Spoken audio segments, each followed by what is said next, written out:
Okay, so Astrid van Ginneken is here. It was an absolute treat. We invited her, and she had another arrangement that, to our luck, that ended up not working out, and so she was able to join us. So Astrid van Ginneken is a medical doctor with a PhD in medical informatics from Erasmus University Medical Center in the Netherlands. On her annual summer vacations for her employment there, she volunteers as co-investigator for Center for Well Research's Orchis survey. She has been a volunteer Center for Well Research staff member since 1987, has published scientific and popular articles and a book about killer whales. She is very well known for her exuberance for these charismatic animals. She is a data collection and database specialist and an accomplished wildlife photographer.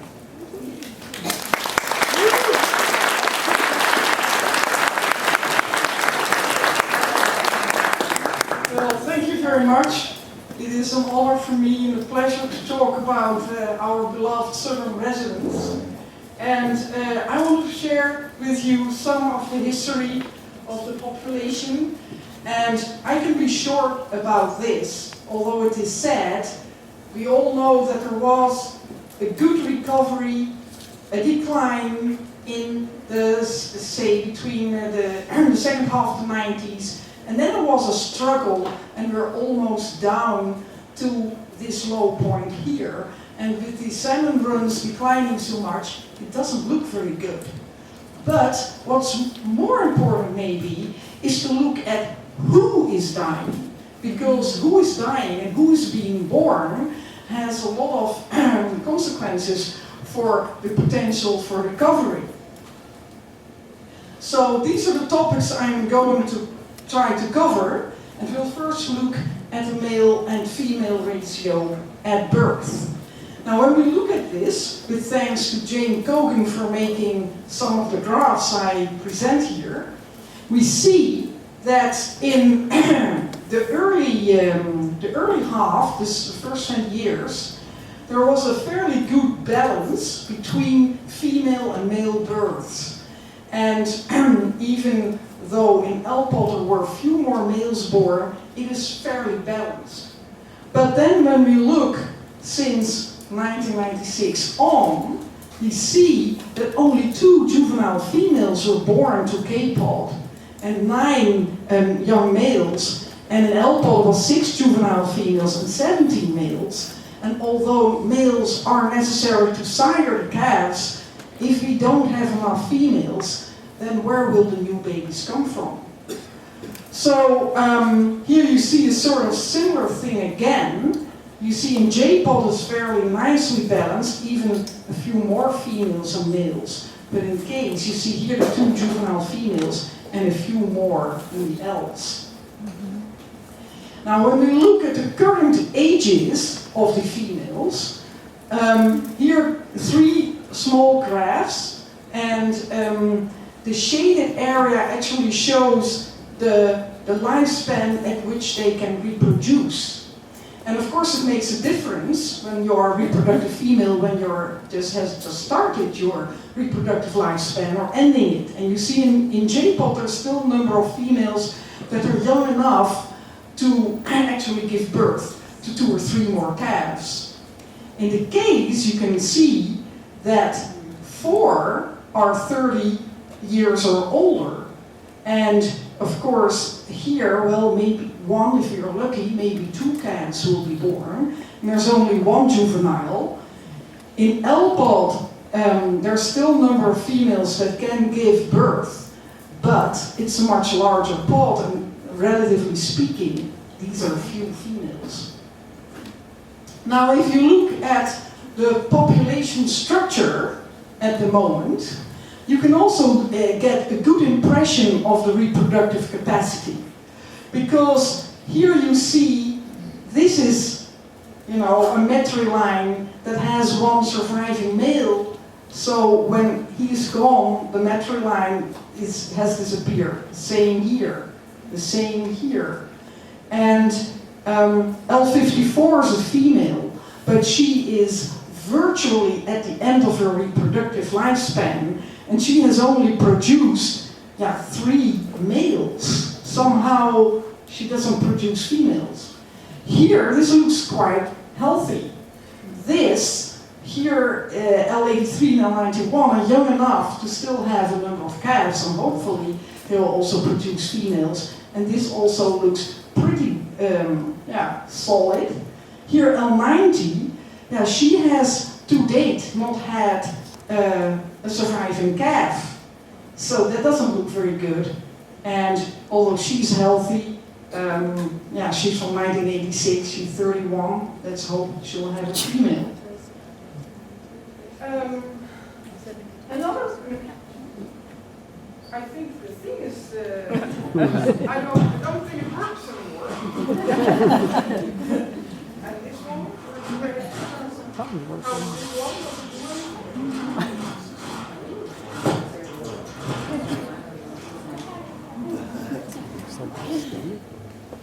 I can shout louder and like this. I will talk about the experience and leadership that may be important. Is this? Yes, this is better. Okay. We all know that we used to have a number of old matriarchs, like J2 and K7, for example. And in the past, whales like L9. But they have passed away, and they carry a long-term, decades of experience. They have gone through the difficult periods in the late half of the 19th, and there were a lot of deaths. And apparently J2 managed to lead J-pod through those trials and having her pod basically not affected. And K's and L's, well, K's were stable, L's didn't do very well. And they traveled also split up more in subgroups. But J-pods stayed together for a long time, and now they're splitting up more. And that means that there will be subgroups traveling around without a very old leading female.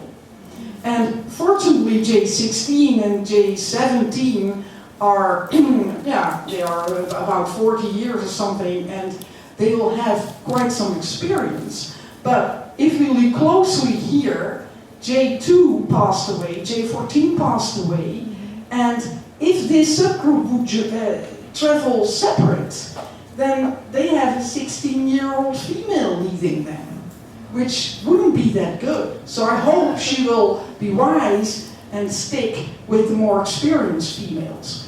Because when there is abundance of salmon, they'll find them, there's not a problem. But as soon as food becomes sparse, then you need a leader who knows, okay, if this doesn't work, we could try this, we could try that. They have to have a plan B and a plan C. Because there is a constant trade-off between the energy you spend to find the food and the reward.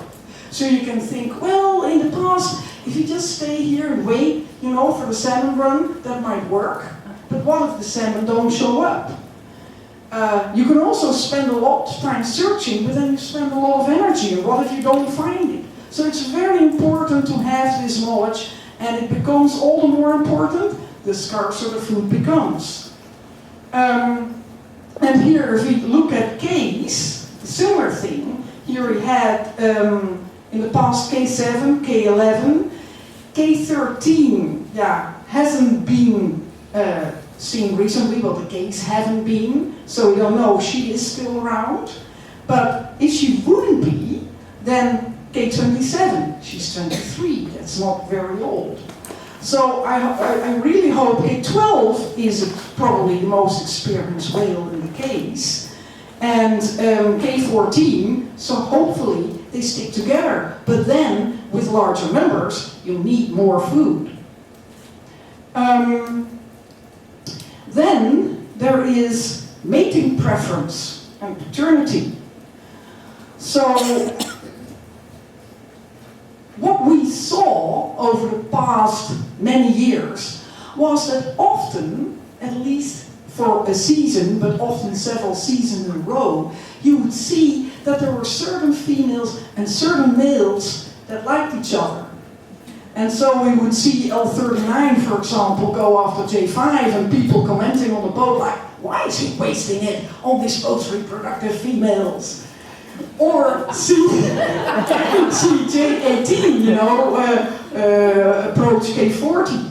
And K40 never had offspring that we know of. And J18, when he washed up, turned out to have non or ill-developed testicles. So he probably wasn't fertile. And then there was L71 who was courting L53, and she never had a calf. We don't know why these females don't reproduce, whether it's their ovaries or whether it's males that aren't, fertile. But there's one story, a success story, that I won't want to keep from you, and that is L57 and L72. And I remember in 1998, for weeks on end, L57 was courting L72. But he was so modest. She was only 12 years old. And he would swim behind her and her mom. And when they were together, he would be 50, 80 yards behind. But if she fell back, he would approach her. And if she let him, he would caress her. And if she went back to mom, he thought, okay, I'll draw back. I'll be patient. Whenever you're ready for me. And then on a specific day, L72 suddenly somehow rose vertically out of the water as if something was lifting her from below. And then we see L57 belly up, carrying her on her belly between his huge backs, and then she slid off.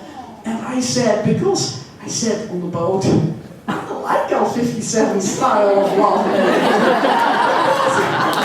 He was such a gentleman, I think L39 and he would turn the water wide to arms around.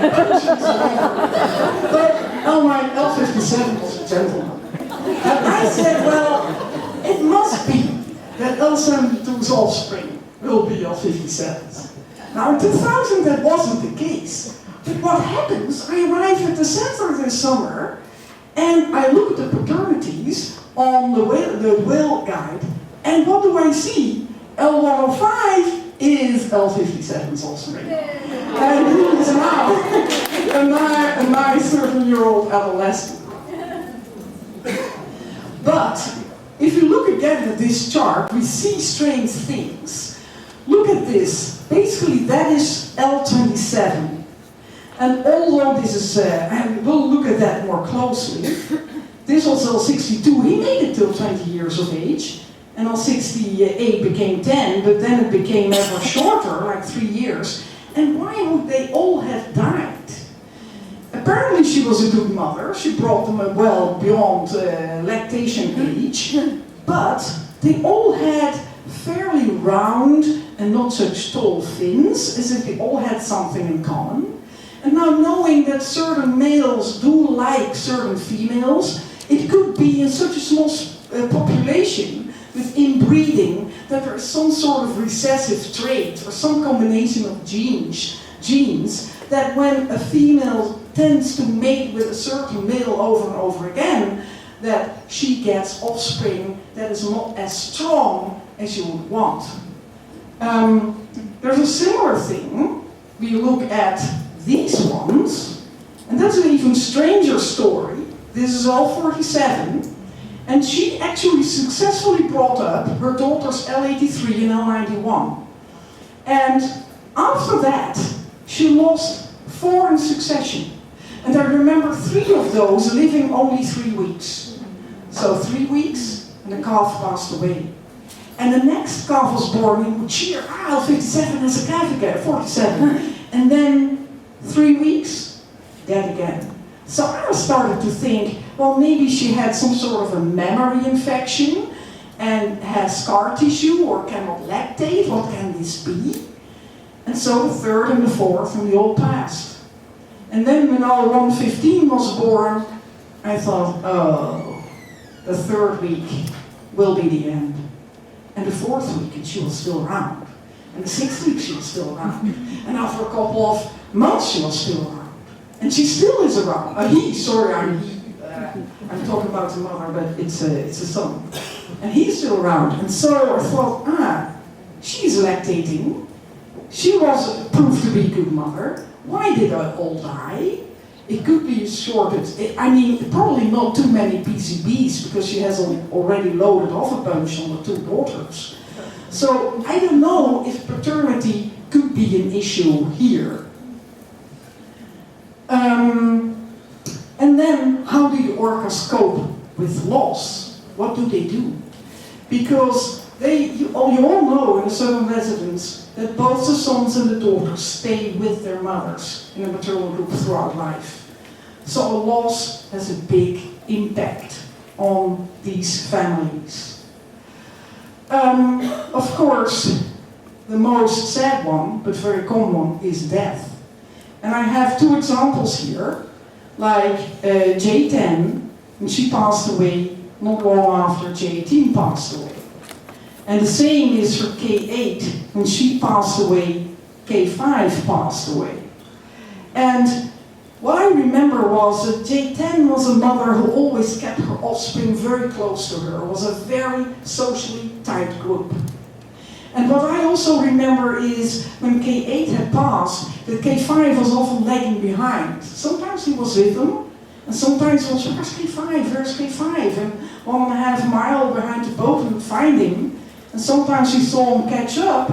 And I remember him approaching K4 and travels with her for maybe 10, 15 minutes, and then she would tail up at him, and he would back off. And so once they lose their mothers, they are still a pod member, a family member, but they're also, like our own siblings, a sort of a guest. And so the other females are not as accepting as their own mother is. Their own mother is that unconditional, ever-present acceptance, and also may give them a certain higher level, higher rank in the pod. So when they lose her, they may have to feed more on the periphery, and they need a lot of food. So I think, besides accumulating PCBs, and it may also be they need a lot of food, it may also be that losing their mother, their leader, gives them a more vulnerable position. And we all know it's confirmed that male death goes up when they lose their mothers. Then there are two stories of adoption. Like J20 had J32 in 1996, and J22 had J34 in 1998. So these are two sisters, and they both had a juvenile calf. But then J20 washed up dead, and J32 was orphaned at the age of a little over 2.5 or so. So she was weaned, but after that she joined J22. So J22 accepted her presence as an adoption mother. Now, we have another story, and that's very sad, because in 2006, I believe it was June, we discovered K28. Oh, sorry, go back. We discovered K28 with a new calf, K39. And that same summer, her older sister, K22, had a calf of her own, K41. And then, over the summer, we saw that K28 wasn't looking too good. And we see that, and Dave will go into that on her health issues, but we saw she wasn't doing so well. And when she passed, actually, K22 adopted K39. But K39 was so young, only a few months old, that this baby was totally dependent on milk, other than the situation with J32. And so K22 tried to feed both her own calf and her own calf and her sister's calf. And sadly enough, because her milk supply wasn't sufficient to feed two calves, she lost both her own healthy one and her sister's Another story is of L51, who had given birth to L97, called Tweak, because he sometimes took off and seemed a little lost and not know where his mom was. But it went okay for a couple of months. But then we found him not looking good, and his mother was nowhere to be found and washed up near raised rocks with a prolapsed uterus. And so here was another calf still dependent on milk without a lactating mother. And K18 had been around and been seen with carrying a dead fetus. So we thought, K18, adopt L97. That will be her or its rescue. But instead, she kidnapped L98, later Luna, for a week from L67. And sadly enough, L97 didn't find a surrogate lactating mother. But he had a very caring brother and an uncle. And they tried so hard to take care of L97. And one of the center staff actually saw them try to feed L97 pieces of fish. But the baby probably was too young to digest that well and did not recover.